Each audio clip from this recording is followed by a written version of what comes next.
Tantor Audio, a division of Recorded Books, presents Witch in Charge by Celia Kyle and Marina Maddox, narrated by Kendall Taylor.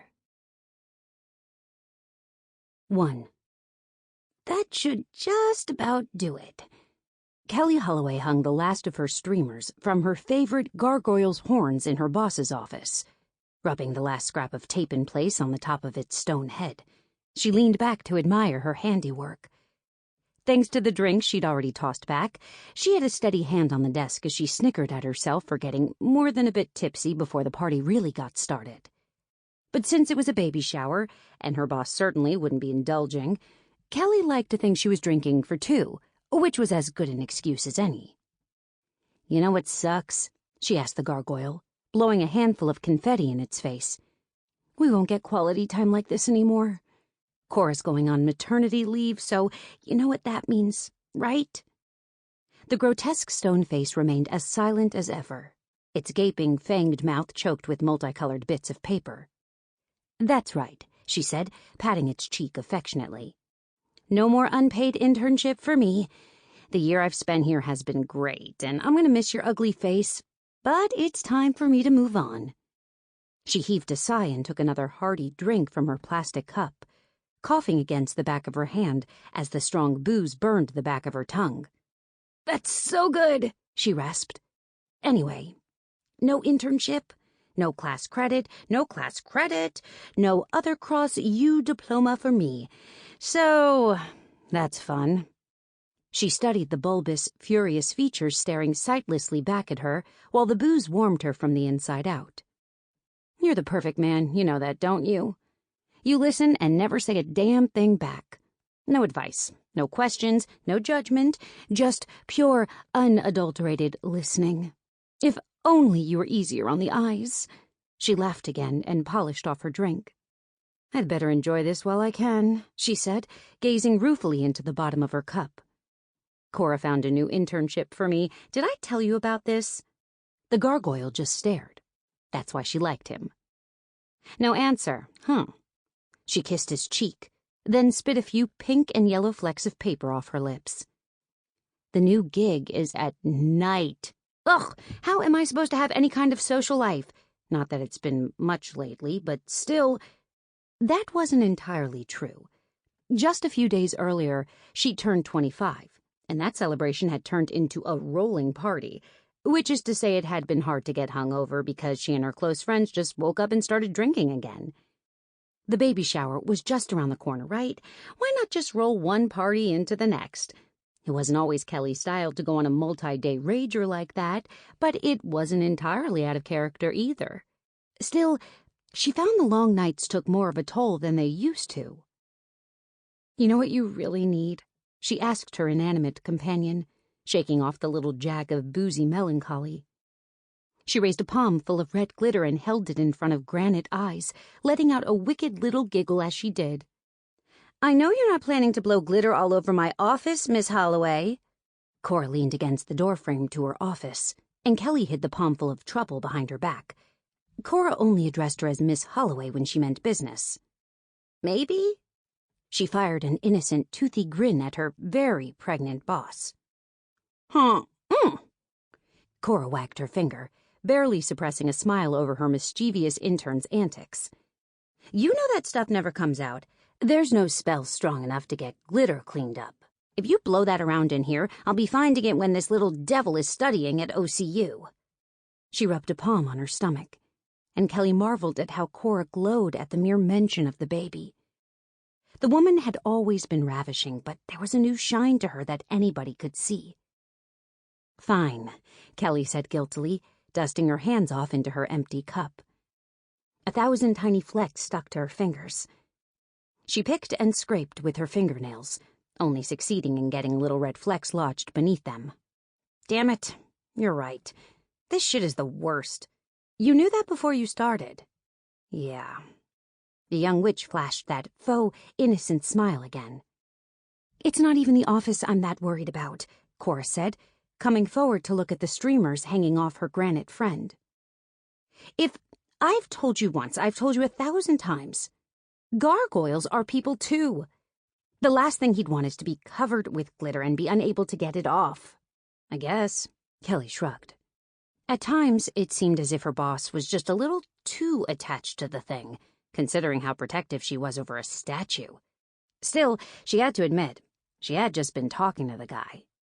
"Well," Cora said brightly, "shall we go out? It's nearly sunset, and it'd be no good for me to be hanging out in here when my own party starts. Let's hit it." Kelly snatched up her cup and headed for the door. "I could use a fresh drink anyway." "Just remember to get a new cup." "Ha! Right." As Kelly stared down into the sparkly, globby mess at the bottom of her cup, Cora waddled past her and into the crowd of her friends and co-workers. For a second, Kelly hung in the doorway, looking back into the office. "Not too bad," she whispered to herself as she admired her handiwork. The gargoyle glared at her in multicolored silence before Kelly snapped off the light and closed the door behind her. "New girl." The laconic dry greeting wafted over Kelly's shoulder the second she stepped into the party proper, and she didn't even need to glance back to know she would find Holly Woodbriar leaning against the wall. "Old chick," she said without bothering to look. Kelly was right. She turned back to find Cora's actual assistant lazing against the wall, one knee up so that her shoe was planted above the baseboards. That's gonna leave a mark, Kelly smirked to herself. Maybe Holly would actually catch a bit of hell for it. "I thought you were gonna hide back there all night. What were you doing in there anyway?" "Nothing. Just decorating." She cracked off a pixie-ish grin, dripping with false sweetness. It wasn't that the two hated each other, but their snappy repartee always had more than a hint of edge to it. Kelly figured her older counterpart felt just a teeny bit superior for actually having a paid gig. Still, with Cora going on leave, they were both out of work. Everybody has to have a hobby. Holly lifted her cup to her lips, lined in thick black lipstick.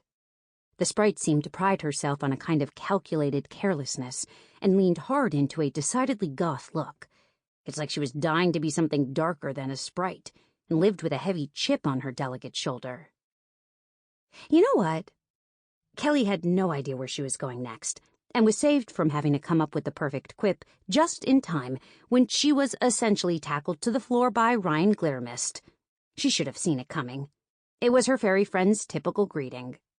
"Oh, God," Kelly groaned, holding her head. "Don't do that." "Girl, are you serious? You're not still hungover?" "Yeah." Despite the drink she'd already had, the lingering effects of protracted partying were still making themselves evident. "You want to know a secret?" He leaned in and cupped a hand around his mouth. "Me too." They shared a laugh about his stupid joke, and Kelly was grateful to have a truly friendly face show up. It was going to keep her from getting into a true snark-off with Holly. "So?" He shook off the laugh but kept the conspiratorial tone. "How is it?" "How is what?" "Girl!" Ryan heaved a dramatic sigh and clapped her on both shoulders. "Being 25. Is it everything you dreamed of? Aren't you over 25?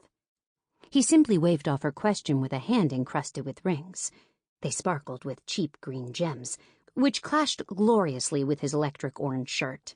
Yeah, he was in full effect. "This isn't about me, Kelly. This is about you. You're free now, right?" "You'd think so," she scoffed. "But apparently they're sticking to the sentence. I'm still an official ward of the Holloway clan until I turn 26, which is the definition of injustice if you ask me." "I'd say it's fairly just." Iris Holloway Santos edged into their conversation, her baby Willow smiling placidly in her arms. Kelly flushed visibly at having been caught out complaining. "We were just talking." Her excuse was cut off, or rather brushed aside by the genial, if slightly haughty, arcane sentinel. "I'd say that an added year and recompense for misusing a truth spell is a pretty light consequence. To call it a sentence is a little extreme, don't you think?" She flashed those bewitching eyes of hers, practically daring Kelly to recall that Iris had been the one to impose the added year. "Oh, I'm just running my mouth, you know that." Kelly's innocent grin was getting a workout that day, and the slightly older witch clearly saw right through it. There was a moment of tension between them. Then Ryan clapped his hands and leaned in with a wicked gleam. "Oh my God. Are you guys going to fight? Please say yes. I love it when there's drama at a thing like this. Baby showers can be so tame." "Fight?" Kelly dissolved into laughter. "Sorry to disappoint you." A tray of drinks wandered past, and she scooped up 2 of whatever cocktail was making the rounds. "No hard feelings here," she said, downing the first one in a single swallow. "Just blowing off steam." "Not even that much." Iris smiled. She tickled her fingers at the baby in her arms, and the little stunner grabbed one of the exquisitely manicured digits and crammed it into her mouth. The domesticity of it settled uneasily under Kelly's skin. It seems like everyone she knew was either getting married or having babies, or both. "Anyway," she said, lifting the second of her drinks, "I guess my only gripe is that I'm 25 and still being treated like a child." "Then stop acting like one." Iris's tone wasn't meant to wound, Kelly was certain, but it stopped the second cup right at the brink of her lips. She cut her eyes up, but Iris was already sauntering away. Malicious or not, her work there was done. Before Kelly could let herself get too bent out of shape over it, her phone vibrated in her pocket. It was a number she didn't recognize, so she let it go through to voicemail. If it's somebody important, they'll leave a message. If not, fuck 'em. For a late afternoon shower, things ran pretty late. That's what happened when you made a lot of free hooch available to people who needed to blow off some steam. The whole thing rattled along beautifully, but after nearly 2 hours, Kelly was feeling decidedly over all the baby stuff. Armloads of clothes and toys and teething goodies had been foisted upon Cora. While adorable, it was a lot. Clambering out into the hall, she was finally able to suck in a breath that didn't have the word baby infusing it. Just standing in that room would be enough to make anybody pregnant. Even Ryan. There was a light movement at one end of the corridor, and Kelly started slightly, realizing she wasn't alone. At the far end of the hall was a security guard. Even with her eyes slightly goggled from some varsity-level drinking, her jaw dropped. Whoever he was the single hottest security guard she'd ever laid eyes on. Scratch that, he was one of the single hottest men she'd ever laid eyes on. "Calm down, girl." She squared herself for seduction. "You got this." After deploying her innocent face so much over the course of the evening, it was a blessed relief to slip into something a bit more bewitching. Smiling with just a glint of invitation, she waggled her fingers at him. He held his place, his eyes shining back at her across the distance. "Jackpot," she told herself. "He's totally into you. Okay, keep calm. Let's just walk down there and, I don't know, flash him or something." Before she could tumble drunkenly into what was bound to be a mistake, a hand grasped her upper arm. Spinning around, she found herself face to face with Ryan, who was every bit as much into the booze as she was. "Kelly, I don't want to freak you out or anything, but they just busted out a whole new box of liquor bottles. You're not going to make me do this alone, are you?" Stealing a single glance back down the hallway to see which route her evening was going to take, Kelly was a little disappointed to find that the stupidly good-looking security guard was gone. Problem solved. She turned back to her friend and could already feel the 3-day hangover waiting on the other side of this night. "Let's do this." She let out a cackle. Ryan answered with a whoop, and they had the best time of their lives. Or so she was told. 2. "Why is it that everyone likes to schedule things in the morning?" Kelly huffed out a hard breath and sipped the dregs of mud-thick coffee from a paper cup. Sure, she had shouted it, but the windows were closed so nobody could hear her. She figured that counted as privacy, regardless of the family in the car next to her at the stoplight. Offering up that same innocent smile at their bewildered faces, she raised her fingers in a wave. They may not have liked it, but Kelly still felt like it was a legitimate question. When she had peeled open her sticky, hungover eyes that morning to find an envelope under the door to her dorm room, she'd smelled trouble. At least it wasn't a summons from the dean. Or the Witches' Council. Again. Maybe she hadn't done anything the night before that she would regret now that she was sober-ish. Damn it! It was hard to read the tiny address on the envelope, particularly through her best pair of hangover sunglasses, while driving. But she figured she was a can-do kind of gal, so it was worth the effort. Even if everyone else felt the need to honk at her, she was determined to keep living her best life. That was until she looked up to see what a fresh round of vehicular outrage was about. Turns out, she was steering headlong into moving traffic and right about to jump the median in the process. You know what? It was time to pull over. Her car may have been a complete heap, but at least it ran, and it was paid for. Wrecking it was not an option. Swerving just in time to dodge a very nice-looking sports car, she banked over the curb and slid to a halt in the parking lot of a filling station. She even managed to land perfectly between the lines. Nailed it, she smirked to herself, then shook out the letter to take a closer look. It was from someone named Louis Walthrop, the executor of her parents' estate. Even seeing their names in the formal legalese raised a knot in her throat. Ducking a finger under her shades, she swiped away the threat of a tear, which, weirdly, made her feel silly. She'd been 5 when they died, so Kelly actually had precious few memories of them. There was the hazy image of a vivacious, towering bombshell of a woman who scooped her up and covered her with kisses, and the rich rumble in her father's chest as he hummed her to sleep at night. Those were the best ones, tucked amid a smattering of others. She'd been too young to remember them in any significant way, but also too old to suddenly become an orphan. The rocky start may have been a reason for her wild, high-living nature, but between being late and the hangover, Kelly wasn't really in the mood to psychoanalyze her past. The letter got off to a rather terse start. Apparently, Mr. Louis Walthrop, a member in good standing of the Holloway coven, was pretty miffed that she hadn't answered his numerous phone calls, so he'd resorted to hunting her down and sliding a letter under her door. She had to give him points for being resourceful, even if it was just a touch stalkery. In the end, the long and the short of the letter was that she had inherited the family home, Hollow House. After all the grumbling she'd done over still being a ward to the Witches' Council until 26, they had at least done her one favor. With the arrival of this news, she was granted permission to move out of the dorms and into the estate. It was all right there in the letter. The elders' permission, the names of her parents, even the scolding over not picking up the phone. If I had just answered sooner, she thought, I could have been partying in my ancestral home. Oh well. After quadruple checking the address, she headed off for the street she'd already checked more than once that morning. Coming around the corner of the same street for the 3rd time, she saw a slightly paunchy, balding man in a cheap suit leaning against his car with his arms folded. He looked pretty pissed. Given that Kelly was over 20 minutes late for their appointment, it was a pretty fair bet that he was her guy. His furrowed brow was a look she was oddly used to. "Sorry," she called before she was even out of her car. "You wouldn't believe the morning I've had."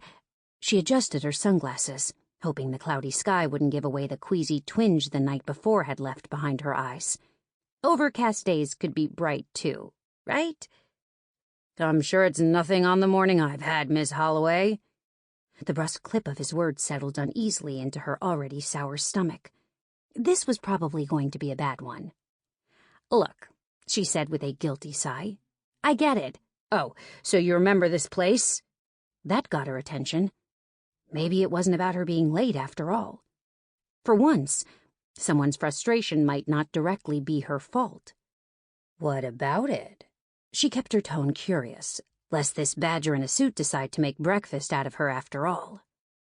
Louis straightened his glasses and he clenched a portfolio under his arm.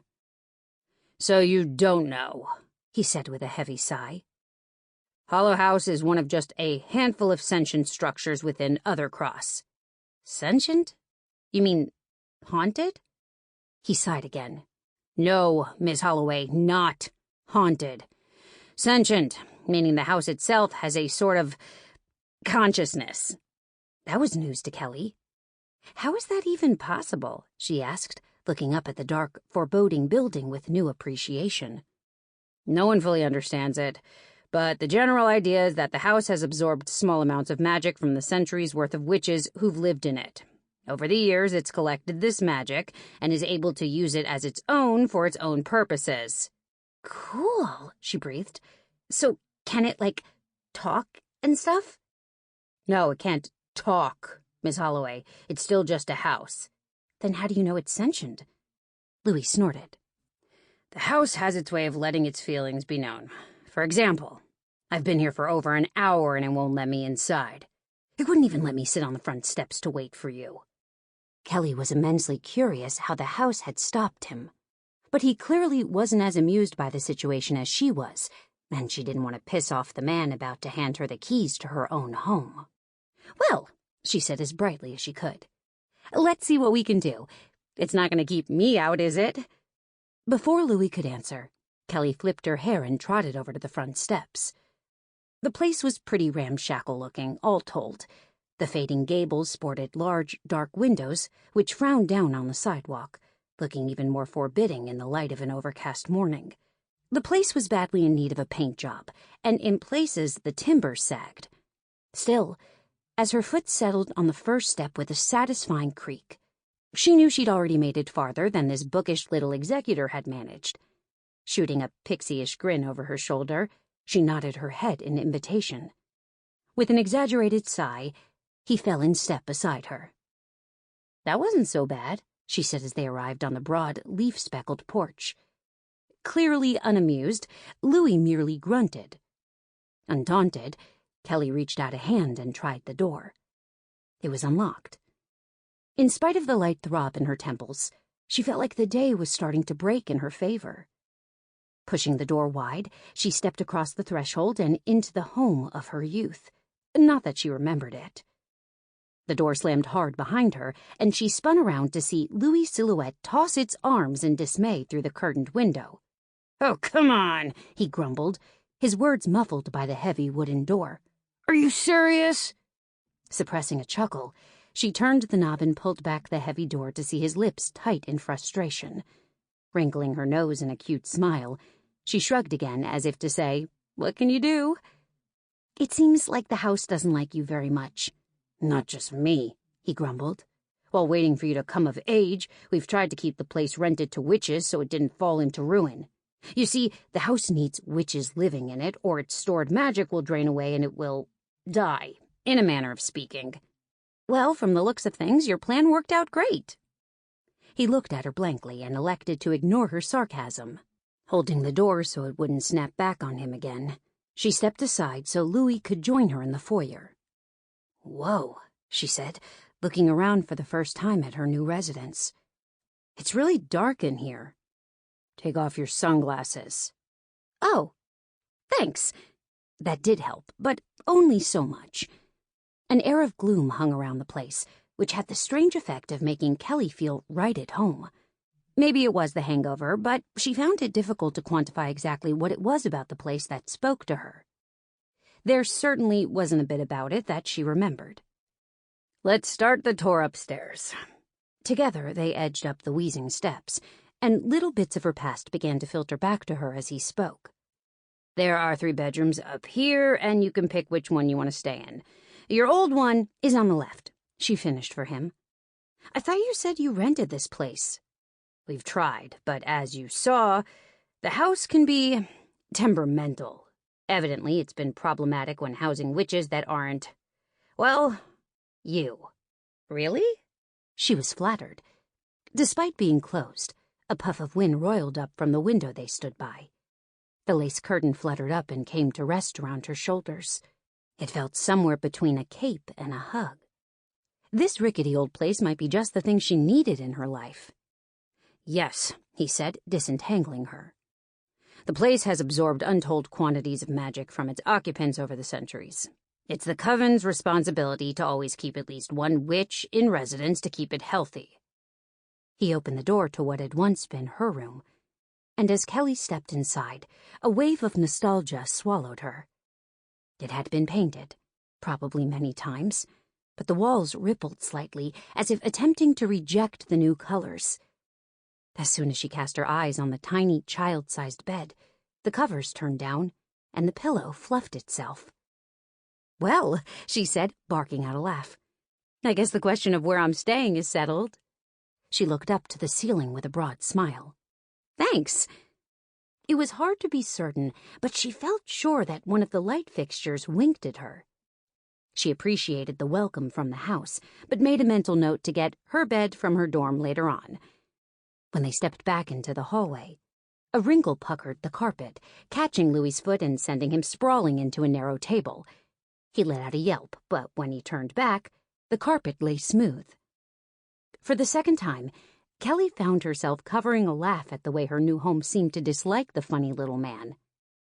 "Why not just head down to the kitchen and finish all this, shall we?" Judging by the way he gripped the banister as if his life depended on it, he was clearly ready to be done with the whole mess. She didn't blame him. It was far too early to take a tumble down the stairs. "So, why exactly is the place empty?" Louis was far too intent on edging to safety on the ground floor to really listen. "You said the coven kept this place rented by witches, but it's pretty obvious this place is empty." "Oh, that." As he reached presumed safety, he let out a barely audible sigh. "Not quite a week ago, the house kicked out every witch in residence." Kelly's eyes opened wide in surprise. "It did what? How?" "Nothing too serious. Locusts, boils, blood running from the taps. I think they all kind of took the hint." "And when was this exactly?"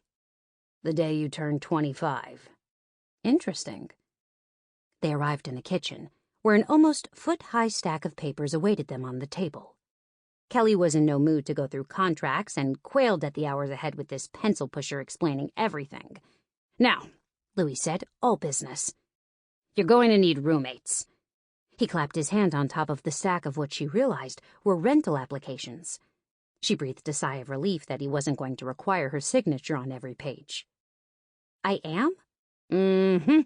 He nodded. "Witches. 2 of the best ones we can find to help strengthen the house. We have 200 of the most suitable applicants here, the best and the brightest on top. I think we should make our selections today, if possible. Shall I order lunch?" The pile of papers resumed its loathsome place in her heart, and her stomach curdled at the thought of food after her boozy night. Before she could answer, another startling gust ripped through the closed room. Actually, to call it a gust would be doing it a disservice. What rushed around them was nothing short of a whirlwind. It ripped the entire dossier of candidates out from under Louis's hand and sent them showering down around their ears. While the executor was clearly unamused, Kelly couldn't help but laugh as the room snowed with a chaos of documents. As they all came to rest on various parts of the floor, Louis pinched the bridge of his nose. "Damn it!" he hissed under his breath. Just then, Kelly's phone buzzed in her pocket. She pulled it out and raised an eyebrow at what had to be a spam number because it was all 6s. "The 2 girls on top," the message read. "Sounds like porn," she mumbled and put the phone back in her pocket. "What's that?" "Nothing," she shrugged at him. "Wrong number, I guess." 3. Kelly's heels clicked loudly on the stone pathway as she hurried toward the main building of Other Cross Judiciary. Even after working here for so long, she wasn't exactly sure where to find her new boss. "Maybe I should have worn my white high tops with the pink laces," she whispered absently, looking at her feet. The pearl pumps were so nice, though, and they went with practically everything. If you looked good, it didn't matter if you were running a few minutes late. Heels this nice demanded a slow, swinging step. Running in them would make her look like a bird trying to take off. She giggled to herself and clutched her bag even tighter to her side as she picked up her pace, just a little. She really didn't want to be late. It always just kind of happened. Her eyes were drawn from the wide stones of the pathway up to the trees that lined it, the branches tracing web patterns across the dark sky. She had her head in the clouds, again. The draw of the night was far stronger than her duty to her work. The minutes ticked by. Her new boss would most likely be waiting, but she decided to make a quick detour to see Ryan. Even though she had accepted the keys and moved into Hollow House officially, most of her stuff hadn't made it over to the place. She would need some big, muscly help. Well, help. Anyway. Sample complete. Ready to continue?